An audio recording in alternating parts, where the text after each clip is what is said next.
For the next 4 weeks, we're talking about St. Paul. Why would anybody do that for 4 weeks?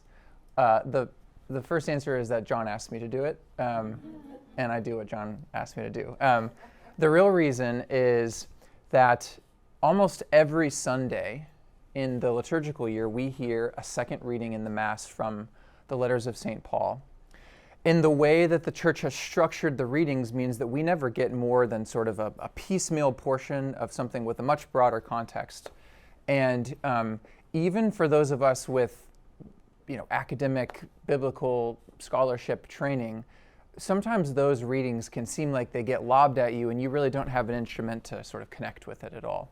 So what I'm hoping in this series is that if nothing else happens, you leave this, and when you hear the second reading in Mass on Sundays, or when you're reading a reading from Paul in the daily readings, you have just a little bit more to go off of. You have a little bit more context for who this guy was that has become so important in the history of the world, not just the Christian church, but really in the world as a whole.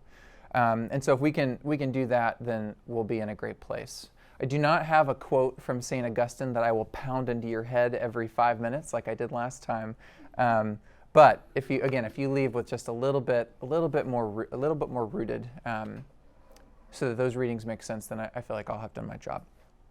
So the way we're going to go about this is today we're going to talk about Paul as a person, specifically sort of what are the set of contexts that make him up. His Jewish world, his Roman world, the sort of Greek world of philosophy and thought. In the second week, we'll start to dive more into Paul as a pastor, Paul as a founder and sustainer of these little tiny Jesus communities all over the Mediterranean world. What did he think he was doing in starting these communities? What did he expect from them? How did he understand his vocational calling from God? And we'll also talk about what his biggest pet peeves were, because in case you've read his letters before, he seems to be upset a fair bit of the time. So we'll talk about that. In week 3, we'll talk about Paul as a prophet, and specifically what I mean by that is Paul both as a speaker of God's truth and Paul as an originator of much of the Christian scriptures, right? So almost half of the books in our New Testament come from Paul, or at least are so attributed to him. So we'll talk about that. And in week 3, we'll begin to think about how the church has received Paul's letters over time. So how were early church fathers and mothers reading and appropriating the things in Paul's letters and in the tradition that comes from Paul? What happened in the medieval period? And something that I'm really interested to share is to talk about Paul's reception in America, particularly among African Americans. There's a scholar at Princeton named Lisa Bowens who wrote a really awesome book a couple years ago about African American reception of the letters of Paul, especially the text around slavery. And so we'll talk about how communities of faith have continued to wrestle with the legacy of St. Paul over time. In week 4, knowing that I've set a quite ambitious course of topics over this, we'll probably have a little bit of loose ends to tie up, but I'd really like week 4 to be, now that you have this context of who Paul is as a person, what he was trying to accomplish as a pastor of these little communities, and what he says to us, how he relays God's truth to us, what do we do with that? It's really easy to leave ancient figures in the past, but for the church, St. Paul is a part of the living tradition. So what does it mean for us as a living church to engage with a long dead figure? So that's what we'll do in week 4. Justin? Yeah? What's the name of do you remember the name of the book by Lisa Bowen? It is called, I think it's called African American Readings of Paul. But if you type in Lisa Bowens, it will come up, Bowens.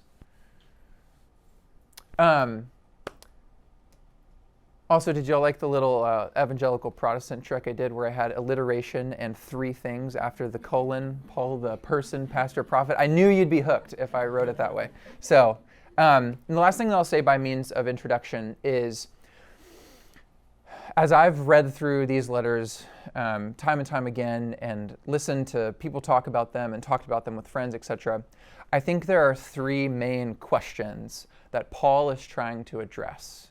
And in some form or fashion, basically everything that he writes, and in the book of Acts, everything that he says, or that is recorded that he says, comes back to these three questions. And so I'd like to sort of prime our minds, especially for weeks 2, 3, and 4, with this set of questions.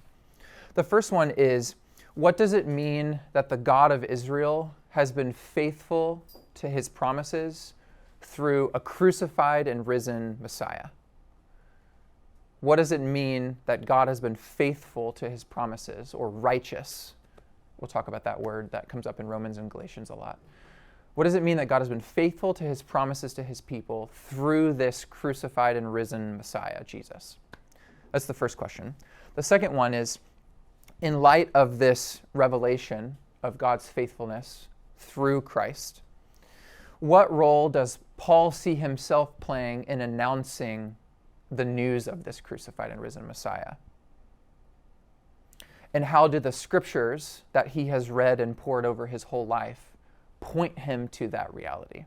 How does he go back and reread the scriptures in light of this revelation that he receives on the road to Damascus? And then the third question is, in light of this revelation of the crucified Messiah, and in light of Paul's understanding of what God wants him to do about this revelation, what does Paul expect from these little communities of Jesus followers? Some are mixed Jew and Gentile, some are predominantly or exclusively non-Jewish or Gentiles. What does he expect from those communities, and why does it matter? All of the letters that we have from Paul are, for the most part, they're situational. He's responding to people and situations and churches that he's either formed or that other people have formed. He's not writing sort of theological treatises because he likes the sound of his own voice. He's responding to circumstances. So what exactly is it that he expects of these communities? And why is it so important that they are unified and holy? What does that matter? Last thing for housekeeping. Please ask questions, make comments as we go. This week in particular is a little bit more like info heavy. I've really tried to model this after the very successful introductory sessions that John tends to do that I just love. So I don't think we'll probably reach that level. But please engage, ask questions, and we will get started. Sound good? Yes. All right. So today in Paul the Person, we're gonna talk about it in three sections. I wanna give you a context for what Judaism, or more appropriately Judaisms, looked like in the time of Jesus and Paul. What was the sort of religious, cultural, political, social milieu of Judaism that Paul is existing in and producing his works out of? We'll also talk about the influence, we'll very briefly talk about the influence of the Greek world of thought, how Judaism and Greek philosophy sort of begin to fuse, and what impact that makes on what we see in Paul's letters. And then we'll finish by talking about the specific context of the Roman Empire, right? The era that Paul and Christ live in is one of occupation of the Holy Land. So what does that mean? What does it mean that Paul was a citizen, a Roman citizen, rather than just a subject who was conquered in some battle sometime long ago? So let's get started with Judaism. Has anyone heard the phrase Second Temple Judaism before? Does that phrase sound familiar? So, Second Temple Judaism sound familiar? So, Second Temple Judaism begets the question, First Temple Judaism? Question mark. In our Old Testament, we have this accounting of the building of the first temple in all its glory and splendor by the King David's son Solomon. And this temple is built, it's beautiful, it's the exact specifications that God has commanded David to have his son build it, and it's consecrated, and the glory, or the Shekinah of Yahweh, of the God of Israel, so it comes and dwells in the Holy of Holies in this temple. And even as a precursor to that, God's people, when they were delivered out of Egyptian bondage, right? So think all the way back to the book of Exodus. They are enslaved in Egypt. They are forced to work without, good compensation, I'm sure. If they were checking their data on salary.com, they probably weren't sort of up to par in the market. But God remembers his people. He remembers the covenant that he made with their forefather Abraham, and he comes and liberates them from slavery. And it's this epic tale in Exodus of the sort of gods of Egypt versus the God of Israel, and the God of Israel really shows up the gods of Egypt. When Israel's God Yahweh delivers them from slavery, and they are en route to the Promised Land, which takes quite a bit of time. If you don't remember, there was lots of complaining, grumbling. God wasn't so happy about that. He was like, "Do you not remember that thing I just did to save you from slavery? And now you're, complaining because I give you this fresh baked loaves of bread and quail every morning." I've never had quail for breakfast, so if any of you think it's really good, let me know. God is frustrated that they do this. They wander around in the wilderness. But as they reach the precipice of the Holy Land, God, through Moses, sort of enjoins on them, "Remember what I did for your fathers and mothers in Egypt. Remember how I delivered you. Remember this land that I'm bringing you into. Keep my commandments." Right? So really important to get this right. God's grace chooses and saves and delivers the Israelites from slavery, and then he gives them a law to keep, to be a distinct nation, to be separate among the nations, and for people to look to Israel and say, who is their God? What is this law about? Right? That's the way the narrative goes. But there is this enjoinder that says, if you keep the law, everything will go well for you in the land. Your enemies won't overtake you. You'll be at peace. The land will be flowing with milk and honey, which is a way of saying it's going to be amazing, right? You're going to be taken care of. But what's the opposite? If you don't, you will be run over by the nations, right? I'll deliver you over to them, right? You'll have to learn your lesson, essentially. Divine pedagogy. And so right as they're about to cross into the Holy Land, this is the reminder. Essentially, the whole rest of the prophetic literature in the Old Testament is this constant series of mess-ups, a fall of sort into destruction by an enemy nation or something like that. God reminding them why that happened in the first place, them saying, "I'm sorry, God," and then God delivering them over again, right? It's this repetitive series of sort of, I make a mistake, I don't remember what God did for us, and so I don't honor him. And it's always funny that in the Old Testament, the number one sort of taboo is idolatry, right? It's worshiping the gods of the nations around you. It's interesting how often idolatry is linked with a lack of care for the poor in the prophets. Over and over and over again, the prophets will say, what is the result of you worshiping these other gods? And it's almost always that you neglect the poor and the widow and the orphan among you. You treat the foreigner poorly. But this happens over and over again.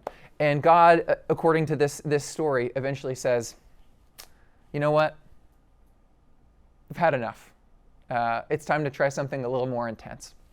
At this point, all those 12 tribes that were part of the 12 sons of Jacob, they had already split up. So there were 10 northern tribes that became the northern kingdom, also called Israel. And then there's 2 tribes where Jerusalem is, Benjamin and Judah. And those 2 tribes are part of the southern kingdom. Well, in the 8th century, in the 720s or so BC, the northern kingdom gets ransacked by the Assyrian Empire. And they're spread all over the place. And they even start to mix with the different religious groups of the sort of northern Palestinian region. And that's bad, right? That even comes back up in the Gospels when Jesus is talking to, like the woman at the well. He's talking to people who are the product of this sort of intermixing of the northern kingdom Jews and the other people groups. So they're gone. And there's these 2 tribes left, Judah and Benjamin in the south where Jerusalem is. But they have the same problems that the north did. They continue to fall into this perpetual cycle of sin and repentance and forgiveness. But eventually God has enough with them too. And the Babylonian Empire conquers the city and destroys the first temple that Solomon, David's son, built. So first temple is bye-bye. What happens from there? Well, there is the Babylonians take most of the sort of well-to-do, the aristocrats, the well-learned people in the society, and they march them to Persia, to Babylon. They let some people stay in the land, sort of maybe kind of the farmers, the sort of less well-to-do. And then there's a group of Jews that spread beyond that. There's a big community of Jews that moves to Egypt. And a couple centuries later, there's sort of a thriving Jewish community in Alexandria. This is also called the diaspora, sort of the dispersion, the spreading of Jews. And this is the first instance of it. As you can imagine, if you're a people group who believes that you are chosen by God, that God has delivered you from slavery, he's given you his special law, he set you up to be the light among the nations, for God to then allow you to be overtaken by the very people that he said he would protect you from, and now you're enslaved in a faraway land, you might start asking questions like, is God faithful to God's promises? Did God forget us? When is God going to do the thing and make things right again? It is in this context of Second Temple Judaism, of enslavement in exile, and then the conquering of the Babylonians by a different empire, the Persian Empire, whose leader named Cyrus. Fun fact, a non-Jew is the first person called Messiah in the Old Testament. In Isaiah 45, Cyrus, the emperor of this Persian Empire, is called God's anointed one, which is what Mashiach or Messiah means. He allows them to go back into the Holy Land, and then they start to build the second temple and to rededicate it. But it's in this period of exile and return from exile that most scholars think that much of our Old Testament or Hebrew Bible, that's when it's actually written down. That's when it's edited. That's when all the different sources are compiled and brought together and redacted. And so it makes sense that if that's true, and we start to read the Old Testament through the light of exile and return from exile, we shouldn't be surprised to see older stories told through the lens of exile and return. So, thought experiment for you. In this story that we just recounted, God chooses a holy people. He places them in a land. He gives them a command and tells them to keep it, and warns them if they don't keep it, they'll be overrun. They'll be exiled. Think about Genesis 1-3. God chooses a holy couple. He places them in a special land. He gives them a commandment, warns them if they don't keep that commandment, they will die, where death is exile from this garden. They fail to keep it and they're exiled. Those stories sound kind of familiar. There's a way of reading Genesis 1-3 as sort of a preview of coming attractions for Israel. And we can only tell the story that way when we look backwards. We know what we've been through. We know, but even in the midst of that, we know that God has chosen us. We know that God did something special with us. And we can go all the way back to the beginnings of humankind to say, what is it that God's trying to accomplish in this creation project? So I challenge you as you read the Old Testament scriptures, think about if you find the theme of exile and return as you read. Scholars debate whether the question of has the exile really ended continues even all the way up to the time of Christ. And the reason why they debate this is because after Cyrus, this Persian Empire, allows the Israelites to come back into the Holy Land, and they build the second temple, and they consecrate it again. Is it smooth sailing after that point? Do the Jews have any other issues between that and the time of Christ?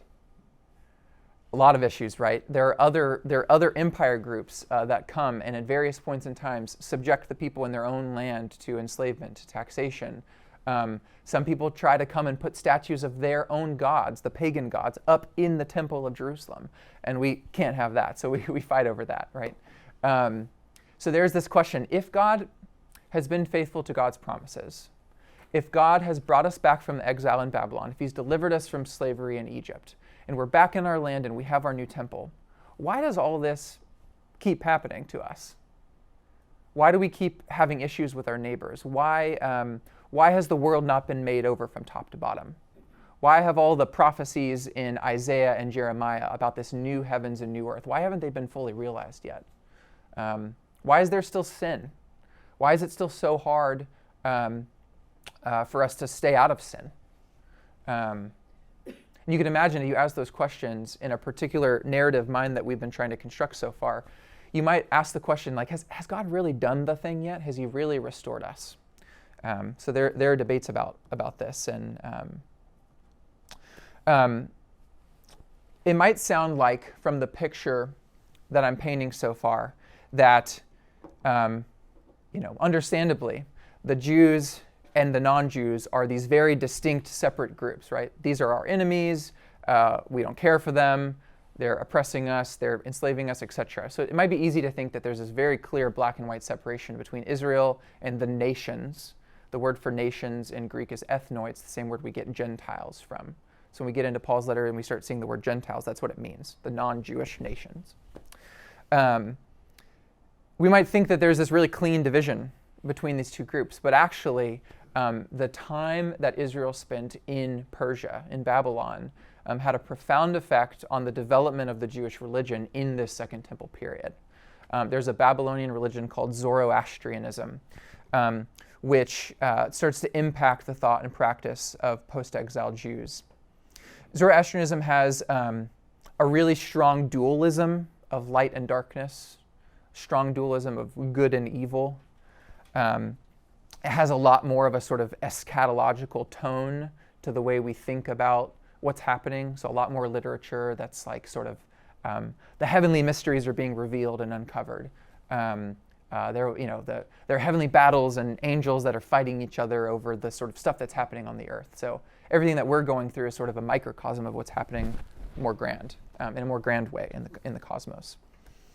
And interestingly, Zoroastrianism has some early kernels of ideas about savior figures, about Messiah figures, and what it looks like for God or the gods to send someone special to sort things out. So that's some things that come from Zoroastrianism in Babylon. But these new beliefs and practices don't stop when Israel gets back to the land and builds the Second Temple. Over this next 400, 500 years or so, there's a proliferation of new ideas, new practices that start to form the Judaism that we see in the pages of our New Testament. So one really interesting one. Have you ever read the Old Testament? And when you just sort of read it on its face value, it really seems like Israel thinks that the gods of the other nations actually exist, just that their God doesn't want them to worship those other gods. Why does God need to be above all gods if those other gods don't exist? The reality, most scholars will argue, is that Israel was actually not monotheistic, i.e. we believe in one God, but monolatrist. We only worship one God, latreia, the Greek word for to worship. So in most of the Old Testament, when we see these little hints of the other gods, take for instance the Exodus story I alluded to earlier. The story never presumes that those gods don't exist. It just presumes that the high God, Yahweh, is stronger than those gods and can sort of show them up. They even do things like the gods of Egypt can turn the staffs into snakes in the same way that Moses can through the power of his God, Yahweh.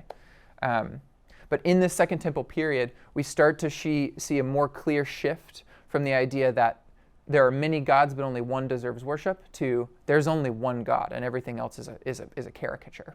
It's a false God. Later, by the time you get to Paul's period, a lot of Jews thought not that those other figures were gods, but that they were demons. And so you'll even see Paul using language like that to talk about the sort of pagan gods. What else is new? The idea of resurrection is new. If you read the Torah, if you read the first 5 books of the Bible, also called the Pentateuch, Genesis, Exodus, Leviticus, Numbers, Deuteronomy, you won't see anything about dead bodies coming back to life. In fact, it's not until a couple hundred years before Jesus, when the last books of what we call the Old Testament are being written and edited, that you start to see hints of this thing like dry bones being raised up and God putting flesh on them. And where does this idea come from? Well, this same God who we were asking about earlier, is God faithful to God's promises? Is God really just going to sort of let death be it?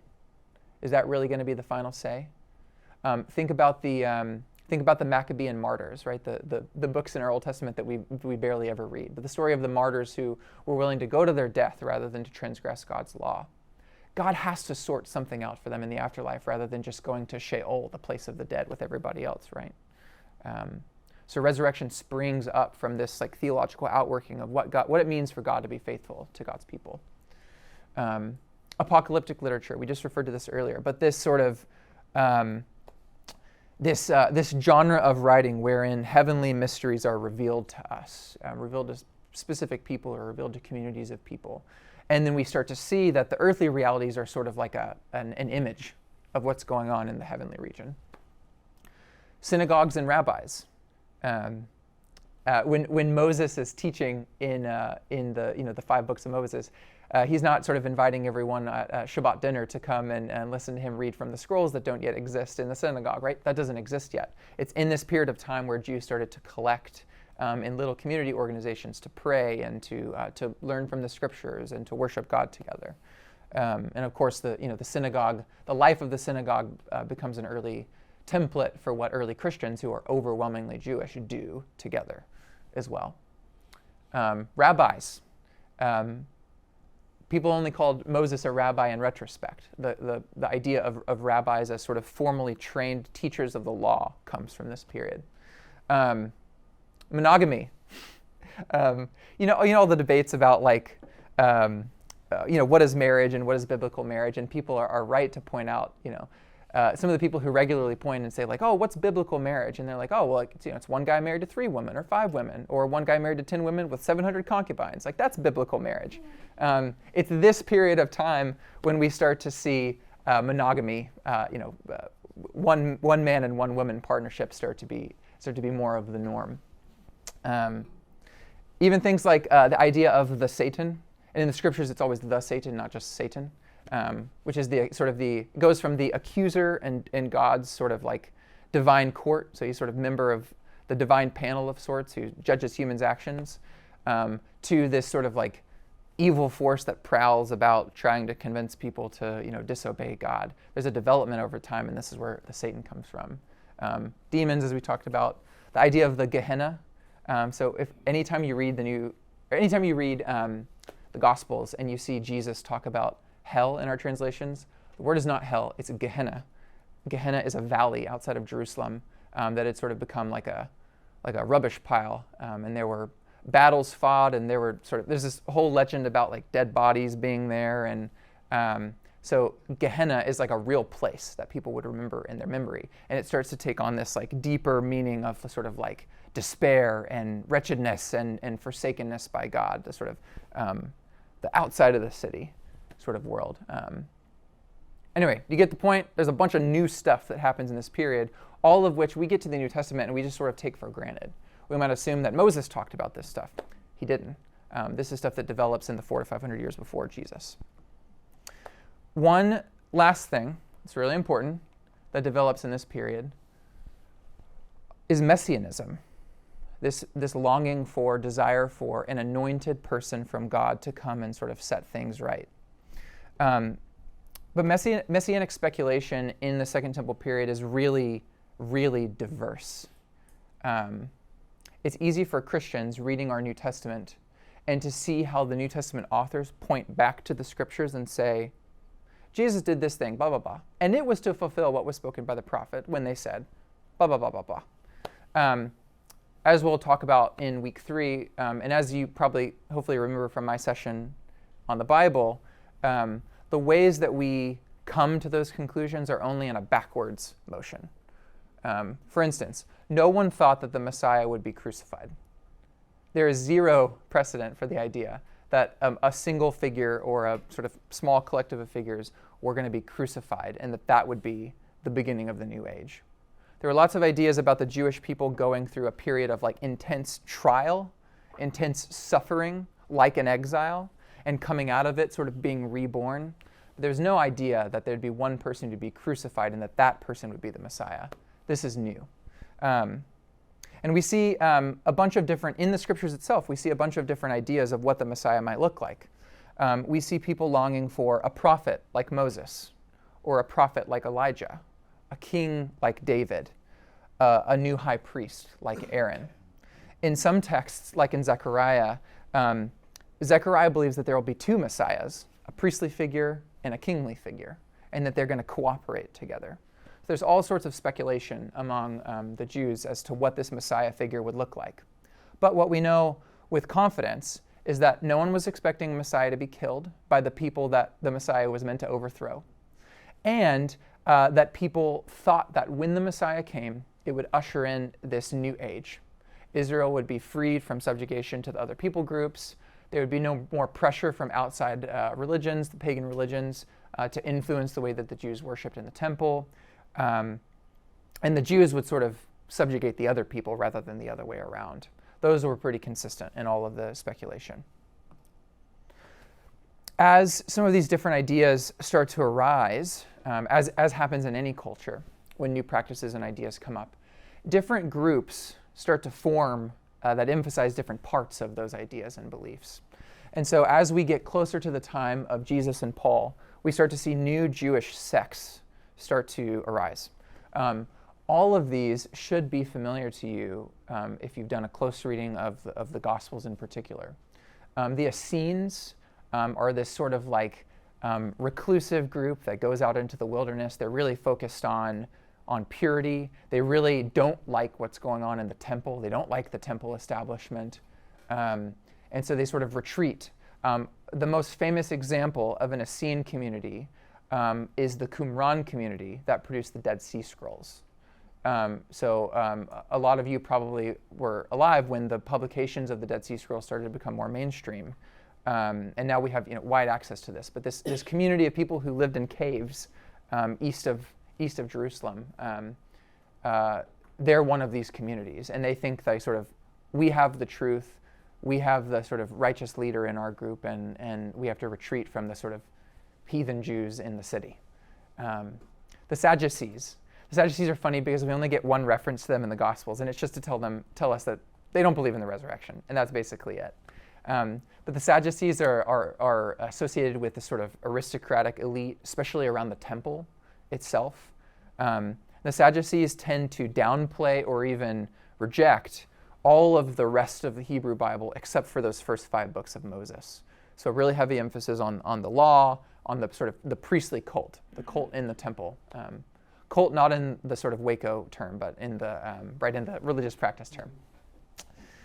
And but they're interested in the law, but they have a very different understanding of what is supposed to happen than other people who are interested in the law. The Sicarii and the Zealots, right? So remember we have an apostle called Simon the Zealot.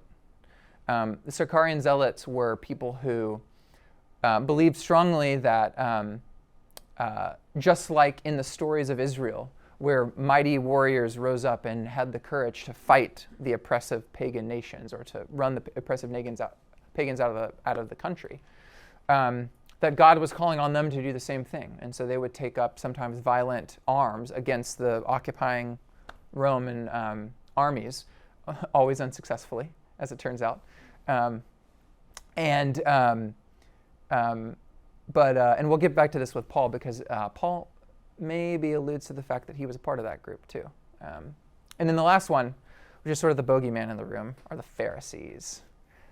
When I say the word Pharisees or Pharisaism, what comes to mind? Like what feelings or images does that evoke? What themes or motifs do you think of? Yeah. It seems like they were the group that was always challenging and trying to trap Jesus. Okay, yeah. What else? Strict constructionists, always to the letter of the law. Okay. Hardliners, yeah. Hardliners, letter of the law. Ritualistic. Okay. Hypocrites. Tombs full of dead men's bones. Yeah. Whitewashed tombs, yeah. So I don't need to tell any of you that in the Gospels the Pharisees are kind of the bad guys, right? There are a few places where they show up nice. There's some Pharisees who seem to get on board with the Jesus movement. Nicodemus is kind of a semi-favorable character in John's Gospel. He seems to be somewhat open to the idea that Jesus is actually the Messiah. But because so much of what we think about the Pharisees is filtered through the Gospels, and the Gospels are taking an intentionally polemic tone against the Pharisees, but the Gospels themselves don't give us a lot of understanding of what the Pharisees do or believe. We get little bits and pieces here, some of which you've reflected. But For Christians, especially today, I cannot tell you how many times being a Pharisee is a trope for being legalistic. And so I want to deconstruct that a little bit, especially in the theme of John talking about us doing, well, I won't be here anymore, but of Christ the King doing a series on anti-Judaism and the history of anti-Judaism. And I think it's worth taking a time out to talk about this for a minute.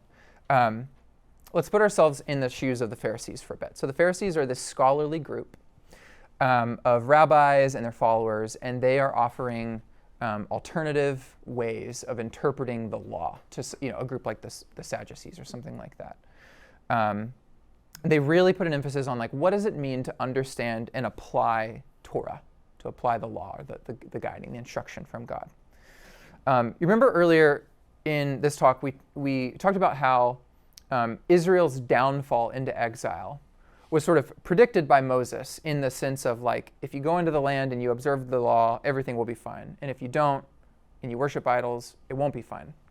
Well, when Israel goes into exile, they look back at that and they say, that's what happened.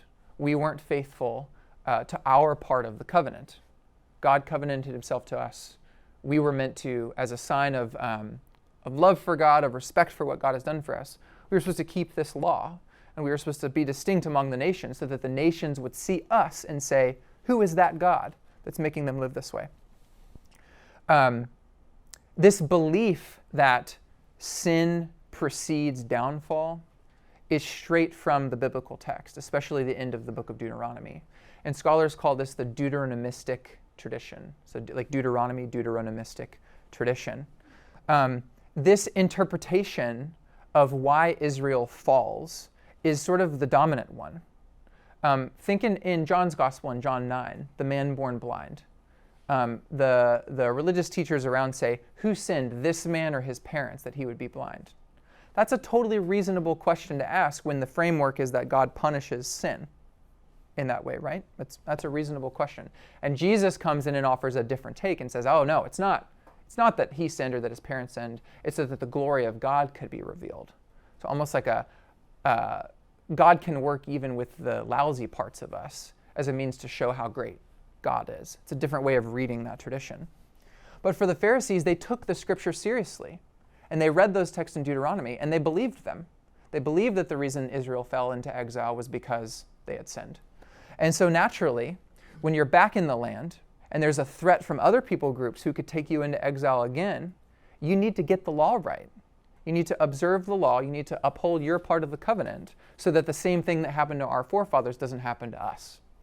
It's a totally reasonable theology, if you will. That word's probably a little anachronistic, but it's a totally reasonable way to think about it. So the Pharisees, rather than thinking of the Pharisees as being sort of legalistic, law-hungry, absence of grace demons, we should think of them as democratizing holiness. They wanted all of Israel to uphold the law, not just the priestly classes, not just the rabbis. And when, so they believed, all of Israel honored God by keeping Torah, God would do the thing. God would bring about the kingdom. God would bring the Messiah. God would bring the resurrection, right? So again, this is a totally reasonable belief.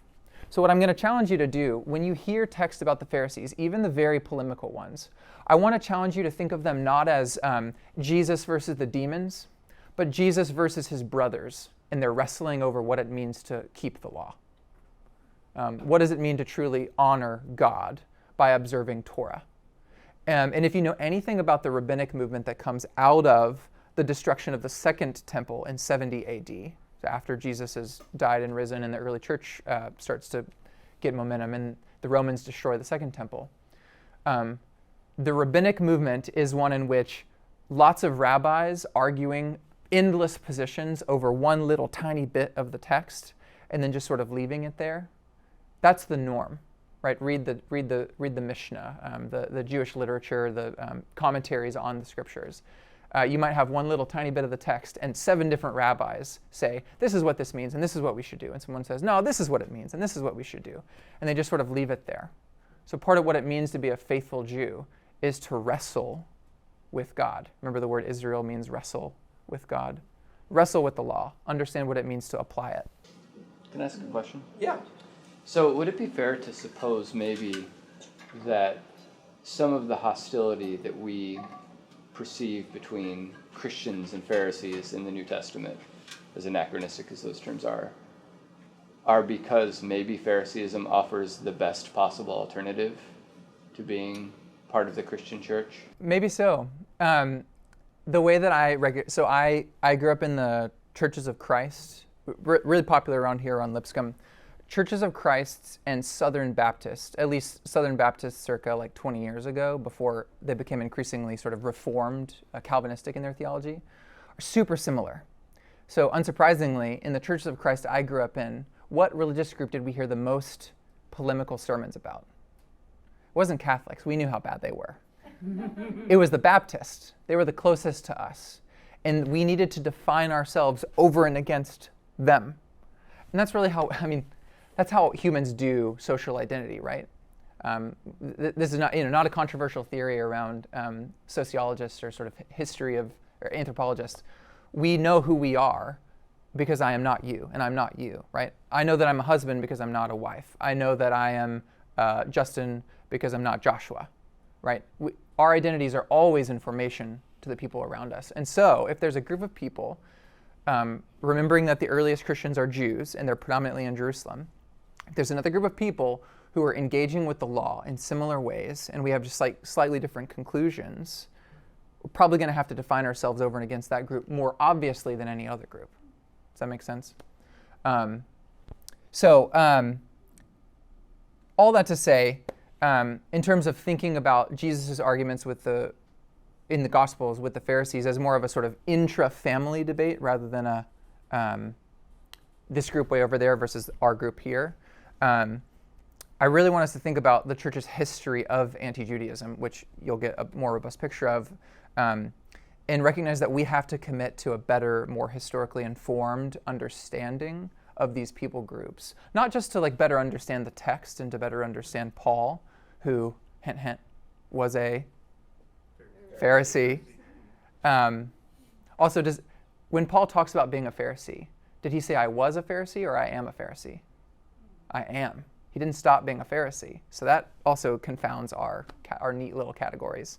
But the committing to this sort of better, more historically informed understanding of the varieties of Judaism that exist in the time of Jesus and Paul is not only going to help us understand the text better, it's going to help us not be jerks too. And you know me from the Bible session, I just really want people not to be jerks when it comes to reading the Bible. I got a question. Yeah. So all these groups were kind of happening at the same time. They all coexisted. Mm-hmm. When we talk about like the high priests and stuff, were they of a particular group? Was there any kind of like organization among all of them to kind of create a leadership that represented all of them, or was? Sure. Good question. So a couple things. These groups are all. I'll go back one. These groups are all like permeable to some sense, right? You could find think about political parties, right? Because these groups are not just religious ideas; they're cultural and political groups too. The Pharisees had political power, not just sort of religious teaching authority. Also, the binary between religious authority and political authority is a relatively modern thing, right? That just was not the case then. Those two usually overlapped, even in the Roman world.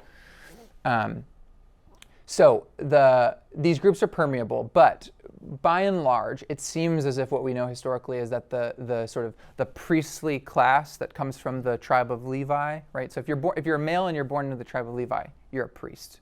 Doesn't necessarily mean that you're sort of functioning in the temple itself, but you're a part of the sort of support structure of that institution. And then there are levels to priests, and there's the high priest family and stuff like that.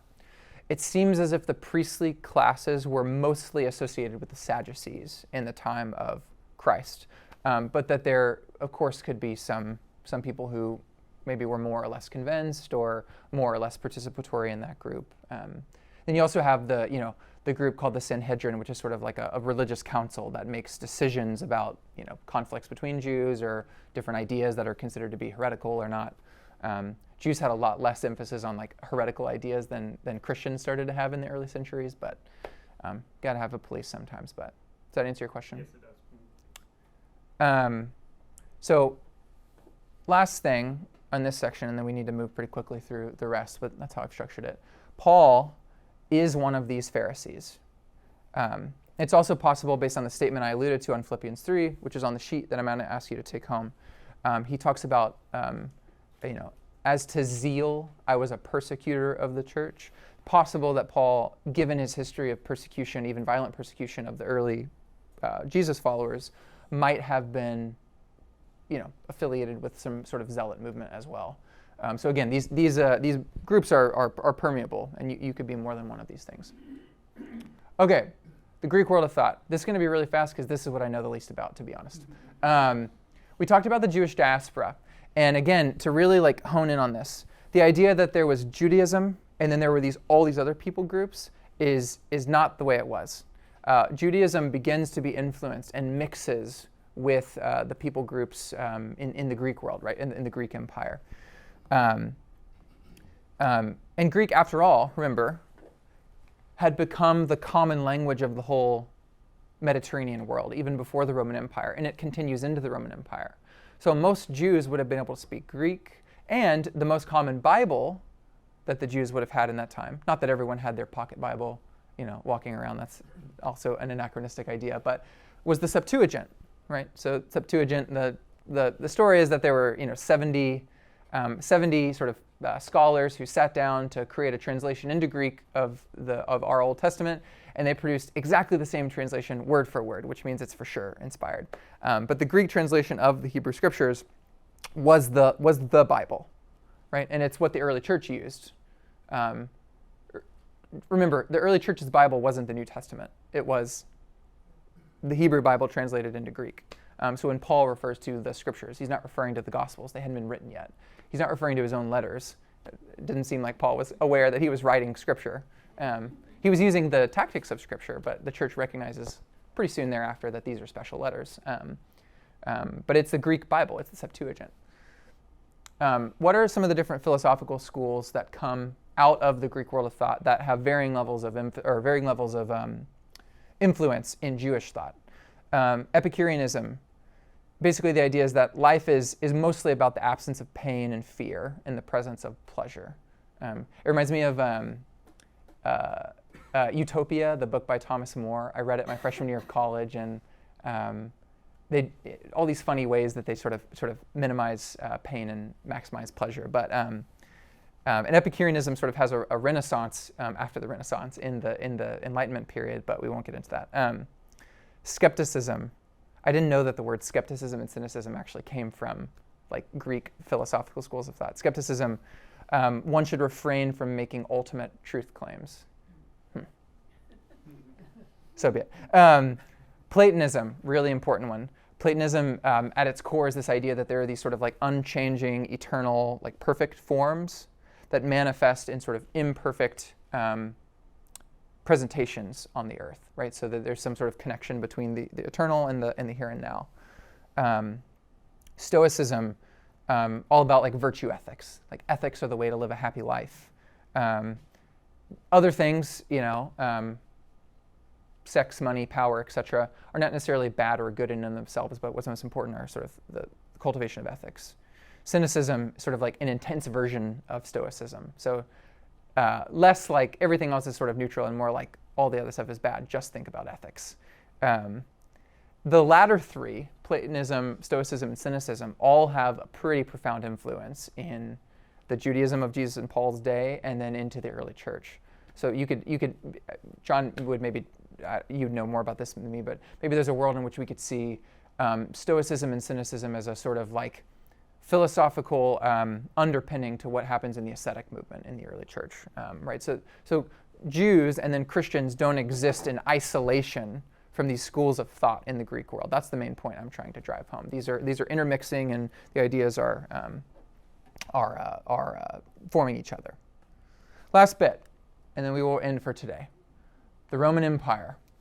So Paul, not in his letters, but in the book of Acts, where we see him making speeches all the time, is very clear to claim his own Roman citizenship when the time comes that someone might imprison him unjustly or beat him or something like that, he still gets imprisoned unjustly and beaten. But he's pretty quick to pull out the Roman citizen card. Roman citizens had the right to vote. And there were levels of citizenship, but in general, they had a right to vote. They could engage in commerce. They could marry freeborn persons in the empire. And when they are convicted of crimes, they're tried in a little bit more of a seemly fashion than the non-Roman citizens. How did Rome go about building such a big empire and making so many citizens, or not citizens? They were an unprecedented military power. They would go and they would conquer different ethnic national groups, and then they would incorporate them into the empire, taxing them like crazy and extracting valuable resources from them. So we have to remember that, I'm skipping ahead a little bit, but Palestine is occupied territory. And it's interesting to think through the Gospels through that lens. What would it be like to be a person living under occupation from the big bad empire?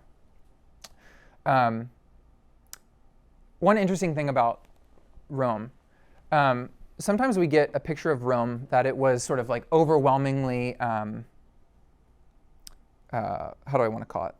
Helicopter parent, but in a more nefarious way. Very top-down, very imposing of all of its beliefs and structures. Rome was actually surprisingly religiously plural. So they were less interested when they conquered a people group in telling the people group that they couldn't worship the god or gods that they worshipped anymore. They were more interested in saying, just make sure you remember our gods too. Keep your gods, we'll incorporate them into our pantheon of sorts, but just make sure you sort of pray to your gods for us and pray to our gods too. Offer some sacrifices in our temples too. It was more of a both and than an either or approach. And then there's this really interesting thing that happens where around the time of Jesus and Paul, there is this emperor, Augustus Caesar, who decides, you know what? I am God. I should be worshipped too. And it was the start of something called the imperial cult. So think about this. Augustus Caesar becomes calls himself a god of sorts. Maybe sort of second tier, but a god of sorts. And he is due homage. He is due worship. When Augustus Caesar has an adopted son, Tiberius, who is the emperor in the time of Christ and Paul, what do you call the person who is the son of a god? It's really simple. Son of God. Sound interesting? That term sound familiar? I want to read you this quote. There's an inscription from 9 BC, so maybe 5 to 6 years before Jesus is born. And this is about Augustus Caesar. And I'm going to read this, and I want you to imagine the word Caesar being replaced with Jesus for just a second. And we'll wrap up right after this. The most divine Caesar we should consider equal to the being of all things. Actually, I have this on the slide. We should consider equal to the beginning of all things. For when everything was falling into disorder and tending toward dissolution, he restored it once more and gave to the whole world a new aura. Whereas providence, which has regulated our whole existence, has brought our life to the climax of perfection in giving to us the Emperor Augustus, whom providence filled with strength for the welfare of men, and who, being sent to us and our descendants as Savior, has put an end to war and has set all things in order. And whereas, having become the God manifest, Caesar has fulfilled all the hopes of earlier times, in surpassing all the benefactors who preceded him. And whereas finally the birthday of the god Augustus has been for the whole world the beginning of good news, same word in the Gospel, evangelion, concerning him, therefore let a new era begin from his birth. So this is an inscription about why we should sort of update our calendars in light of this god, Augustus. And then we have this sort of train of Caesars who claim this sort of name for themselves. So it was this Rome, with this imperial cult, that occupied Jewish Palestine in the days of Jesus and Paul. It was this Rome that extracted crazy taxes and resources from the Holy Land. And it was this Rome that ultimately came to discover that one of its own citizens, under its own nose, was writing letters about someone that he called the Son of God, the Lord, and proclaiming the good news. That's week 1.